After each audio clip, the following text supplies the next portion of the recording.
அலாட்மணி சேனலுக்கு வருக வருக. நாங்க செபி ரெஜிஸ்டர்ட் ஃபினான்ஷியல் அட்வைசர் கிடையாதுங்க. உங்க ஃபினான்ஷியல் அட்வைசரை கன்சல்ட் பண்ணி நீங்க உங்களுடைய முதலீட்டு முடிவுகளை எடுங்க. உங்களுடைய முடிவுகளுக்கு நீங்கள் மட்டுமே பொறுப்பு. இது ஒரு எஜுகேஷனல் பர்பஸுக்காக போடப்படுகின்ற வீடியோ நண்பர்களே. இந்த சேனலோட வீடியோவை இப்பதான் பாக்குறீங்கன்னா டிஸ்கிரிப்ஷன்ல சேனலுக்கு புதியவரா அப்படின்னு ஒரு வீடியோ லிங்க் கொடுத்திருக்கிற நண்பர்களே. அந்த வீடியோவை கட்டாயம் பார்க்கவும். அது முக்கியமான வீடியோ. அதே வீடியோ நம்மளுடைய சேனலின் ஹோம் பேஜ்ல இருக்குது. தயவு செஞ்சு இந்த சேனலுக்கு சப்ஸ்கிரைப் பண்ணுங்க, கமெண்ட் பண்ணுங்க, லைக் பண்ணுங்க. நன்றி. ஆட்டோமோட்டிவ் அப்படிங்கிற வார்த்தைக்கு அர்த்தம் வாகனம். வாகனங்கள்ல பல விதங்கள் இருக்கு. உதாரணத்துக்கு காரை எடுத்துக்குவோம். காருக்குள்ள கண்டிப்பா சாஃப்ட்வேர் இருக்கா? கண்டிப்பா சாஃப்ட்வேர் இருக்கு. பல காம்போனன்ட்ஸ் இருக்கு. ஸ்பேர் பார்ட்ஸ் எல்லாம் இருக்குது. கார் தயாரிக்கிற நிறுவனங்கள் அப்படின்னு பார்த்தா டாடா மோட்டார்ஸ், ஹுண்டாய். ஆனா இந்த காரை தயாரிக்கிறதுக்கு உங்களுக்கு செமிகண்டக்டரை வந்து ஒருத்தர் சப்ளை பண்ணுவாரு. ஒரிஜினல் எக்யூப்மெண்ட் மேனுஃபேக்சரர் அப்படின்னு இருப்பாரு. இந்த காருக்கு தேவையான ஸ்பேர் பார்ட்ஸ், காம்போனன்ட்ஸ் எல்லாம் அவர் சப்ளை பண்ணுவாரு. ஸோ எண்ட் ஆஃப் த டே காருக்குள்ள இருக்கிற சாஃப்ட்வேர், இந்த காம்போனன்ட்ஸ் எல்லாம் சேர்ந்து ஃபங்க்ஷன் ஆகுறது தான் உங்களுடைய கார் டிரைவிங் எக்ஸ்பீரியன்ஸே உங்களுக்கு கிடைக்குது. இப்போ டாடா எல்எக்ஸ் நிறுவனம் devstudio.ai அப்படின்னு ஒரு ஆட்டோமோட்டிவ் மல்டி ஏஜென்டிக் சொல்யூஷனை லான்ச் பண்ணது மூலமா இந்த original equipment manufacturer, system supply பண்றவங்க, செமிகண்டக்டர் சப்ளை பண்றவங்கலாம் இந்த சாஃப்ட்வேர் டெவலப்மெண்ட் லைஃப் சைக்கிள் இருக்கு பாத்தீங்களா, இந்த காருக்கு தேவையான சாஃப்ட்வேர் டெவலப்மெண்ட் லைஃப் சைக்கிள் இவ்வளோ டைம் ஆகும் அப்படிங்கிறத இன்னும் இம்ப்ரூவ் பண்ணி ஃபாஸ்டா வந்து இந்த devstudio.ai சொல்யூஷன் மூலமா இவங்க வந்து குறைச்சிருக்கிறாங்க.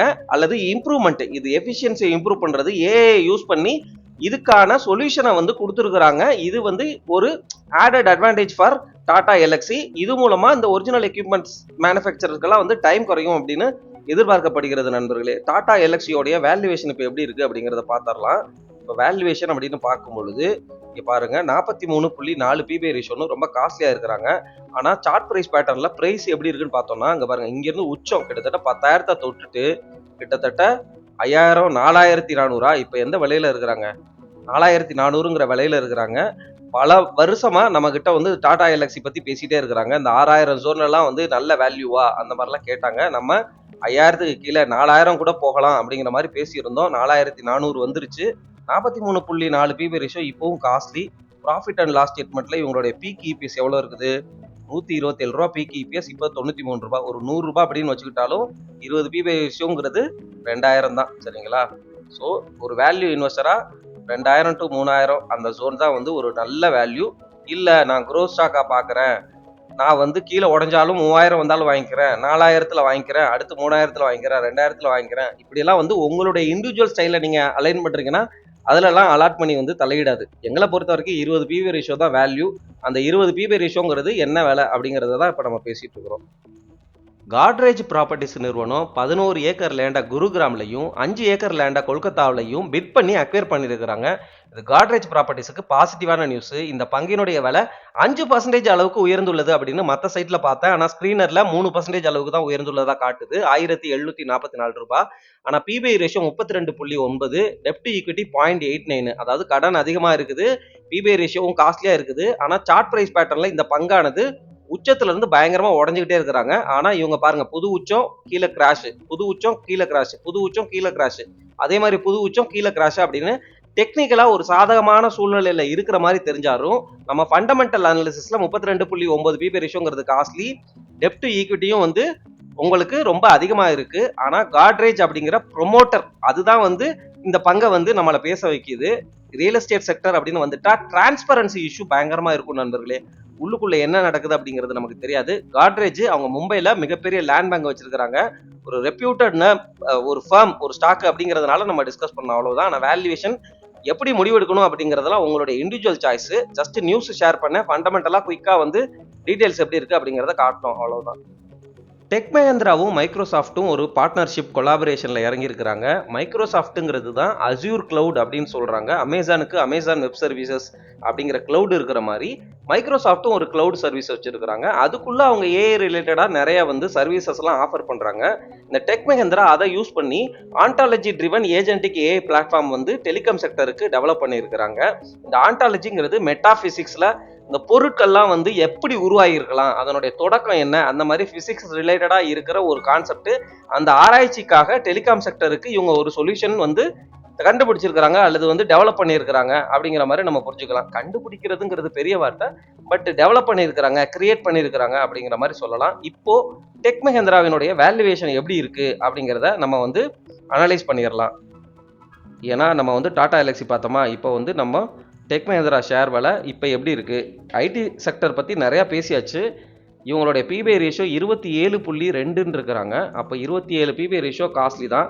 ப்ராஃபிட் அண்ட் லாஸ் ஸ்டேட்மெண்ட்டில் இவங்களோட பீக் இபிஎஸ் அப்படின்னு பார்க்கும்போது ₹57 தான் பீக் இபிஎஸ். ஆனால் வந்து பாருங்கள், அதர் இன்கமில் 1000 கோடி இருக்குது. அதனால் இந்த 57 வந்து நம்ம இபிஎஸ்ஸாக எடுத்துக்கக்கூடாது. ஒரு ₹50 அப்படின்னு வச்சுக்கிட்டோன்னா 20 பிபிஐ ரேஷியோங்கிறது ₹1000 தான் வருது. ஸோ இன்னமும் கொஞ்சம் எக்ஸ்பென்சிவாக தான் இருக்கிறாங்க டெக் மஹிந்திரா அப்படிங்கிறது தான் எங்களுடைய புரிதல். நேற்று 5ஆம் தேதி மார்ச் 2026 அன்று காலையில் ஒரு 7 மணிக்கெலாம் லைவ் வந்தோம். மார்க்கெட் கேப் அப் ஓப்பனிங் ஆகிறதுக்கு வாய்ப்புகள் இருக்குது அப்படிங்கிறது குறித்து டிஸ்கஸ் பண்ணோம்.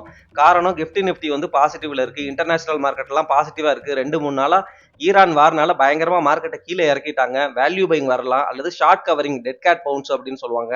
இந்த மாதிரி விஷயங்கள் நடக்கலாம் அப்படிங்கிறதுனால ஒரு கேப் அப் ஓப்பனிங் 100+ பாயிண்ட்ஸ் அப்படிங்கிறத டிஸ்கஸ் பண்ணியிருந்தோம். அதே மாதிரி கேப் அப் ஓப்பன் ஆச்சு மார்க்கெட்டு. ஆனால் மதியம் 2 மணிக்கு பயங்கரமான ஒரு செல்லிங் ப்ரெஷர் வந்தது.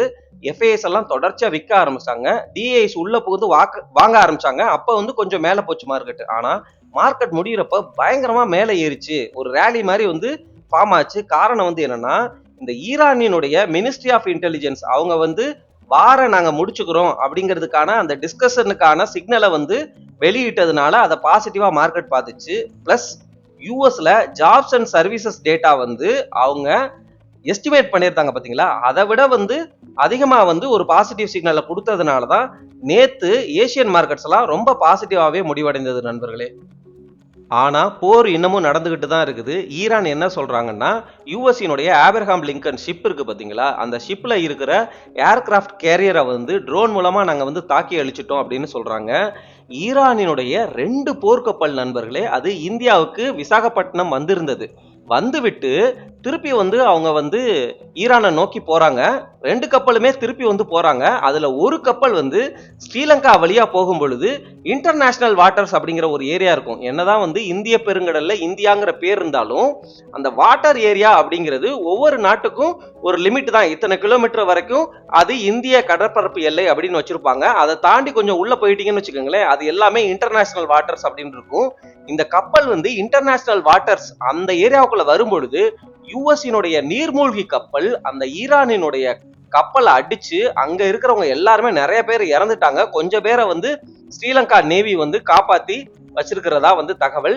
இந்த இன்சிடென்ட்னால இன்னொரு கப்பல் இருக்கு பாத்தீங்களா, அது இன்னமும் வந்து ஸ்ரீலங்கா கிட்டேயே வந்து நிக்கிறதா தான் தகவல் நண்பர்களே. இப்படிதான் போர் போயிட்டு இருக்குது. ட்ரம்ப் என்ன சொல்றாருன்னா, நீங்க பேச்சுவார்த்தைக்கு வர்றதெல்லாம் சரி, ஆனா சுப்ரீம் லீடருடைய இறந்தாரு பாத்தீங்களா, அவருடைய சன்னே வந்து நீங்க மறுபடியும் வந்து சுப்ரீம் லீடரா அனௌன்ஸ் பண்றது எங்களுக்கு உடன்பாடு இல்ல, ரெஜிமை சேஞ்ச் பண்ணணும், அப்பதான் நாங்க பேச்சுவார்த்தைக்கு வருவோம் அப்படிங்கிற மாதிரி ட்ரம்ப் பதில் சொல்லியிருக்கிறாரு நண்பர்களே. இஸ்ரேலும் வந்து தொடர்ச்சியா அட்டாக்கை வந்து நடத்திட்டு தான் இருக்கிறாங்க. சிட்டி யூனியன் பேங்க் டி நகர் பிரான்ச்சு, நம்ம சென்னையில் இருக்கிற டி நகர் பிரான்ச்சுக்கு ஒரு பேனிக்கான ஒரு இமெயில், பாம் த்ரெட் இமெயில் வந்ததுனால அங்கே வந்து கொஞ்சம் பயம் நிலவியது. இது சும்மா அடிஷ்னல் நியூஸ் தான். ஆனால் மெயினான நியூஸுங்கிறது குஜராத் மாநிலத்தில் அவங்க புதுசாக ஒரு பிரான்ச்சை ஓப்பன் பண்ணியிருக்கிறாங்க ராஜ்கோட் டிஸ்ட்ரிக்டில். இதன் மூலமாக சிட்டி யூனியன் பேங்கினுடைய டோட்டல் நம்பர் ஆஃப் பிரான்ச் எண்ணிக்கை 918 அப்படின்னு உயர்ந்துள்ளது. இவங்களுடைய வேல்யூவேஷன் இப்போ எப்படி இருக்குது அப்படிங்கிறத வந்து நம்ம பார்த்துடலாம். நம்ம பேங்க்குக்கு பிரைஸ் டு புக்கு தான் முக்கியமாக பார்ப்போம். 2 பிரைஸ் டு புக்கு அப்படின்னு காஸ்ட்லியாக தான் இருக்கிறாங்க. இவங்களுடைய விலையும் இப்போ பயங்கரமாக ஏறி போச்சு. நம்ம ஆனால் வந்து இந்த காலகட்டத்திலலாம் லைவ்ல பார்த்தோம்னு நினைக்கிறேன், பரவாயில்லையே சிட்டி யூனியன் பேங்க் நல்ல வேல்யூவில் கிடைக்கிறாங்களே அப்படின்னு நம்ம பேசினதா ஒரே ஒரு தடவை பேசணும், அந்த ஞாபகம் இருக்கிறது. ஆனால் இப்படி உச்சத்தில் இருக்கிறத நம்ம துரத்த மாட்டோம். ப்ளஸ் பிரைஸ் டு புக் வேற 2ன்னு ரொம்ப காஸ்ட்லியாக தான் இருக்கிறாங்க. பெர்சிஸ்டன்ட் சிஸ்டம்ஸ் அவங்க மெல்போர்ன் இன்னோவேஷன் சென்டரை ஓப்பன் பண்ணியிருக்கிறாங்க. இதன் மூலமாக ஏஐ லெட் என்டர்பிரைஸ் மாடர்னைசேஷனை ஆஸ்திரேலியா நியூசிலாந்து ஜோனில் உள்ள கிளையன்ட்ஸ்க்கு கொடுக்கறதுக்காக ஓப்பன் பண்ணியிருக்கிறாங்க. பெர்சிஸ்டன்ட் சிஸ்டம்ஸ் அப்படிங்கிறது ஐடி இண்டெக்ஸுக்குள்ளே உள்ள ஒரு பங்கு நண்பர்களே. இவங்களுடைய வேல்யூவேஷன் எப்படி இருக்குது அப்படிங்கிறத குயிக்காக அனலைஸ் பண்ணிடலாம். இவங்க ஒரு 73,000 கோடி மார்க்கெட் கேப் உள்ள மிட் கேப் ஒரு ஐடி நிறுவனம். இவங்களுடைய பிபிஐ ரேஷியோ 40.7ன்னு ரொம்ப காஸ்ட்லியாக தான் இருக்கிறாங்க. இவங்க பயங்கரமாக உடஞ்சிருக்கிறாங்களா அப்படின்னு பார்த்தா பெருசாலாம் உடையல நண்பர்களே. பெரிய லார்ஜ் கேப் நிறுவனம் மாதிரிலாம் உடையலை, ஆனால் வந்து உடஞ்சிருக்கிறாங்க. உங்களுக்கு சார்ட் ப்ரைஸ் பேட்டர்னே தெரியுதா? இந்த மாதிரி உச்சத்தில் ஏறிட்டே இருக்கிறாங்களா, ரிஸ்க் அதிகம் அப்படிங்கிறது தான் அலாட் பண்ணி நினைக்குது. ஆனால் ஐடி இண்டெக்ஸுக்குள்ளே இருக்கிறாங்க. நீங்கள் ஐடி இண்டெக்ஸ் மூலமாக இதில் கொஞ்சம் முதலீடு பண்ணும்பொழுது ஓரளவு டைவர்சிஃபை ஆயிரும். ஆனால் இண்டிவிஜுவலாக பிடிக்கும் பொழுது நம்ம வேல்யூவேஷன் கண்டிப்பாக பார்க்கணும். 40 பிபிஐ ரேஷியோவில் ஒரு மிட் கேப் ஐடியை வாங்குறத விட லார்ஜ் கேப் ஐடி கம்பெனிகள் 20 பிவி ரேஷியோக்கும் கீழே கிடக்குறாங்க அப்படிங்கிறது தான் அலாட்மனியினுடைய தொடர்ச்சியான எண்ண ஓட்டமாகவே இருக்கிறது.